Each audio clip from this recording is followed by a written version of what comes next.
ame cidaan isaan wanni godhan akka sangaa biyya teenya akkuma asirra taa'ee akka sangatti iyyu waan biraan goon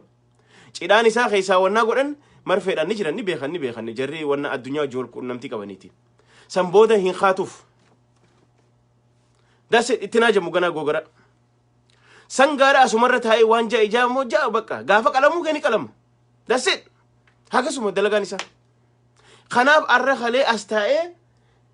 sangaan kiyya yookaan sangaan akka sangatti haadaan hidhamee furushkaa nyaatu kun qallabamu kun Daaneel Kibratiitu Jawaarira wayyaa je Jawaaruma Oromoo hirriba kaasee ispiriititti afufee qabsoo Oromoo machaa jira bar ifin beeku bar jira keenya irra laalina please wayne namni nyaatu jeemo nyaadhu je nyaachuuf jeemo nyaachuuf hay boo dhugaa dubbadhee qilintoo seenee dokkee nyaadhu dokkee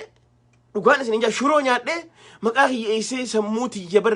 barboo hirriba nagaati rafa mana hidhaa san keessa on seenee bar Daaneel Kibrat Oromoo fi Islaama adawwii ta'e kanaatu Jawaar Mahammad irra caalaa nun jedhe kana waa hedduu dhageessan inninis amma sa'aatana guyyaa guyyaani faarsa Jawaar galgalgala du'aa godha yaa rabbii kiyya Jawaar jaa isa qofaa miti actually namni Jawaariin jiraachaa jiru nama hedduudha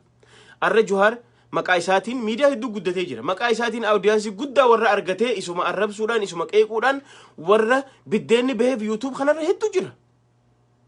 hedduu jira miidiyummaanuu gizee Jawaar dubbatee fi gizee kan tokkoo miti more popularity haa jechuun qoonqoodha kunillee jireenya rabbiin Jawaar kana jiraachuun isaatu namoota gariif biddeena immoo biddeenarra fokkotaa bar namni bar waa'ee Jawaar dubbatee firiidamaan ala keessa deeme rakkoon qabu garuu akka sangatti bakka takka hidhamtee akka nama furushkaa duran naqanii furushkaa nyaatuuti barate siifi sangaan garaagarummaan sangaan hin dubbatu ati ni dubbatta at least sangaalleen gisee qalatanii nyaadhama foon isaanii mi'aawaa bu'aa qaba ati sanillee bu'aa takka hin qabdu hanga nama sangaa sanii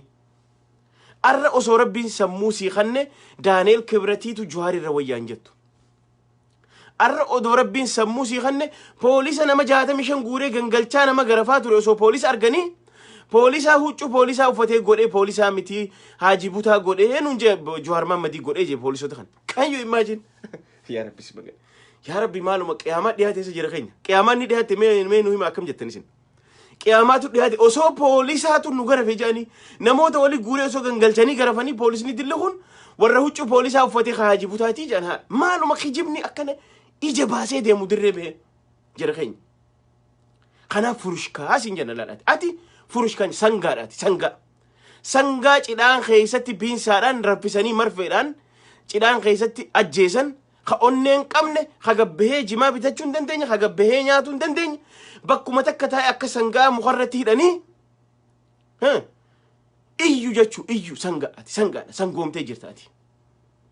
maaliif jennaan ati mataan keetis likkisiin dalagaati mataan keetis cufamee jira maaliif jennaan hay akkami Daaneel Kibratiitu Jawaar irra wayyanaan jette obboleessa kiyya hay dilanuma Oromoon si jibbisiifte dilanuma isin balleessine siifi taayyee fi Abiy kana maaluma isin goone mee dilanuma isin maaluma Oromoon tun mee maaluma isin goone mee